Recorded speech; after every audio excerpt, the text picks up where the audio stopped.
Ef til kemur að slys verði og bjargir þurfa að komast leiðar sinnar, verðum við að vera tilbúin að varða leiðir. Allar upplýsingar hvort og hvar eigi að varða leiðir koma í gegnum talstöðva samskipti, ýmist frá varðstjóra eða flugturni. Ef við þurfum að varða leiðir, mikilvægt að við séum staðsett á sýnilegum stað. Við staðsetjum okkur á hægri hluta akreinar og stjórnum með handahreyfingum.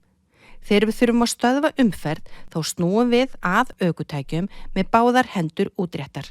Þegar umferð má halda áfram, erum við með annan handlegginn útréttan og hinum veifað í þá átt sem umferð á að aka.